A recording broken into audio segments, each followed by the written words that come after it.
Waalaikumsalam warahmatullahi wabarakatuh. Apa kabar semuanya? Baik. Siapa yang tidak hadir hari ini? Hadir semua. Bagus. Sebelum kita mulai pembelajaran, kita berdoa terlebih dahulu ya. Ya. Kelas boleh dipimpin doanya. Siap, Kak.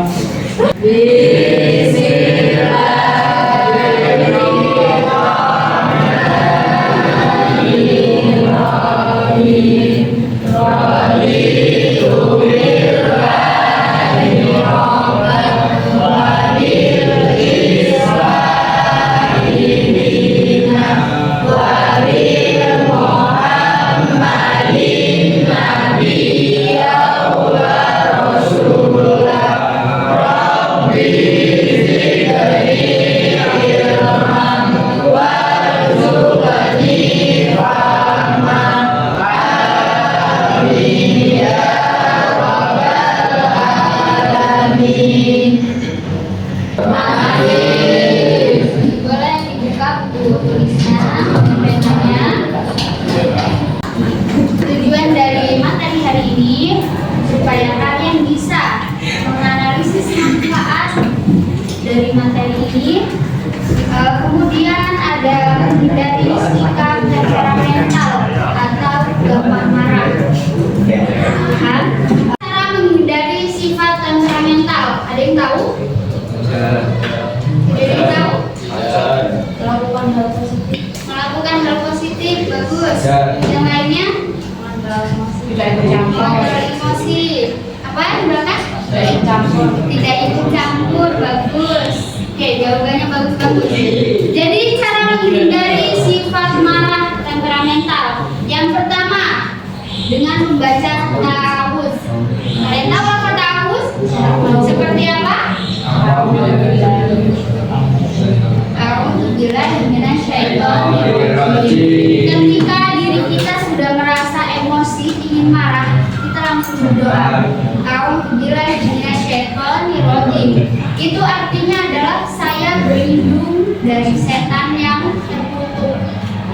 Jadi supaya kita dilindungi dari setan sebelum kita marahnya semakin besar. Kemudian yang kedua, merubah posisi. Ketika kalian emosi marah dalam keadaan berdiri, maka coba duduk, tenangkan diri. Sudah duduk masih tetap emosi, boleh sambil berbaring. Sambil berbaring tenang. Kenapa seperti itu? Karena ketika kita marah, kita melihat masalah kita seperti ada di atas kita. Semakin tinggi yang membuat amarah kita semakin emosi. Maka kita yang merendahkan diri dengan tenang, maka nanti bisa mereda. Kalau sudah merubah posisi tidak bisa, yang ketiga dengan diam atau tidak berbicara. Ketika kita marah, kita coba diam, kita tahan. Daripada omongan kita menyakiti hati seseorang, kita tahan emosinya, kita tenang, nanti emosinya bisa mereda. Kok belum bisa juga, maka dengan cara berwudu.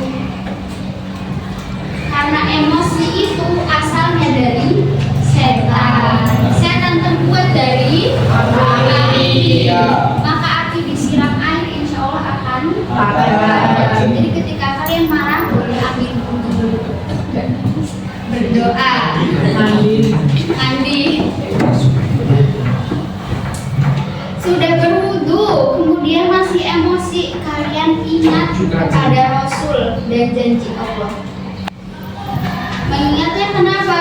Bahwa marah itu tidak diperbolehkan dalam agama Islam. Janji Allah apa kepada orang yang bisa menahan amarah? Ketika kalian bisa menahan amarah, mengingat janji Allah, jangan marah, biar besok saya bisa dapat bidadari di surga. Yang lain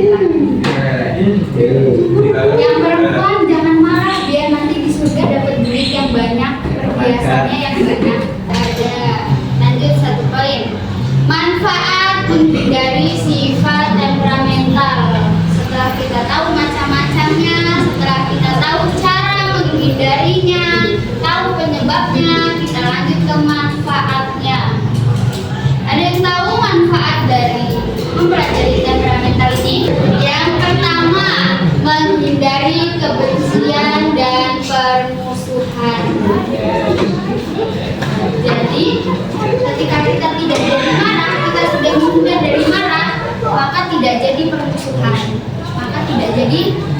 kebencian karena kita diem, kita tidak melawan lawan bicara kita.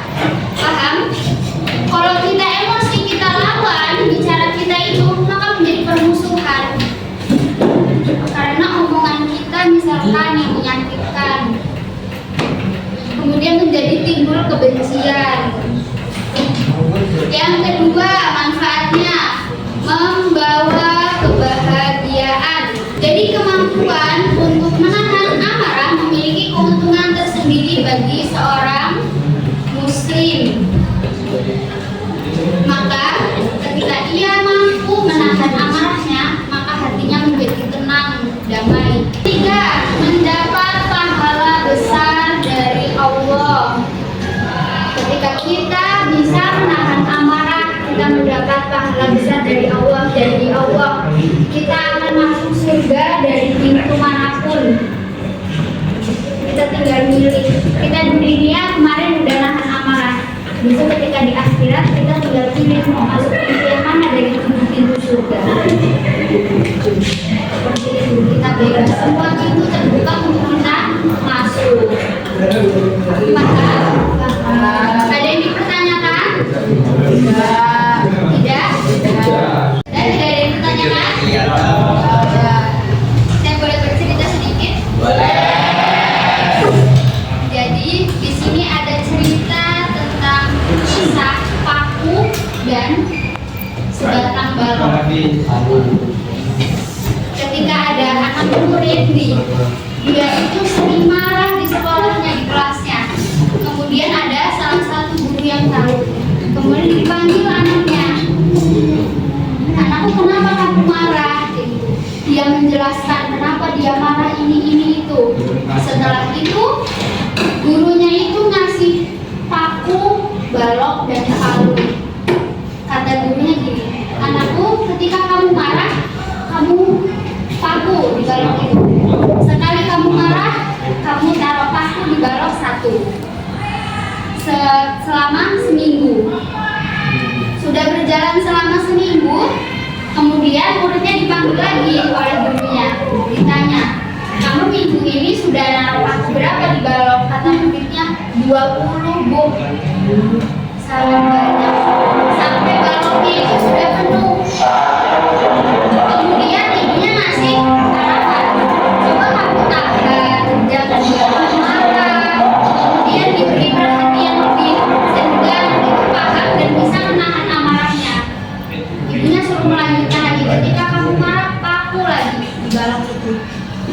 Seminggu lalu dipanggil lagi, gimana kamu sudah paku berapa minggu ini? Minggu ini saya tidak marah, Bu. Seperti itu. Wow, sangat bagus. Dia sudah bisa menahan amarahnya. Kemudian gurunya perintah lagi, oke, minggu ini kalau kamu tidak marah, kamu boleh mencabut satu paku setiap harinya. Hari ini kamu tidak marah, kamu cabut satu. Selanjutnya tidak marah, cabut lagi satu pakunya. Seminggu berjalan, dipanggil lagi muridnya. Anakku, gimana baloknya? Masih ada pakunya? Dibawa baloknya. Bu, baloknya sudah bersih. Saya sudah tidak pernah marah. Pakunya sudah hilang. Seperti itu. Berarti saya berhasil, Bu. Saya tidak marah lagi. Kemudian dijelaskan lagi sama ibunya. Gini, coba kamu perhatikan baloknya, anakku.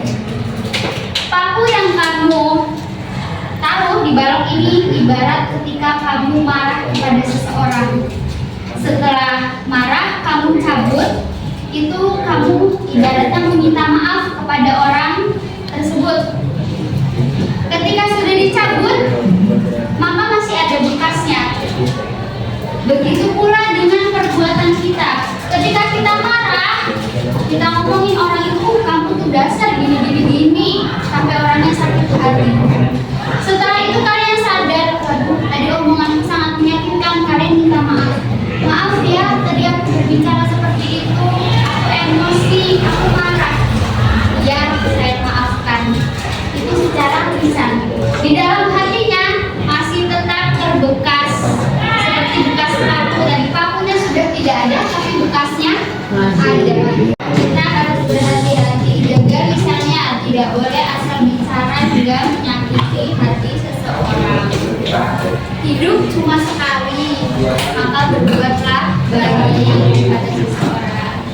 kalian tidak menemukan seseorang yang baik di hidup kalian, maka kalian yang menjadi orang baik tersebut. Paham?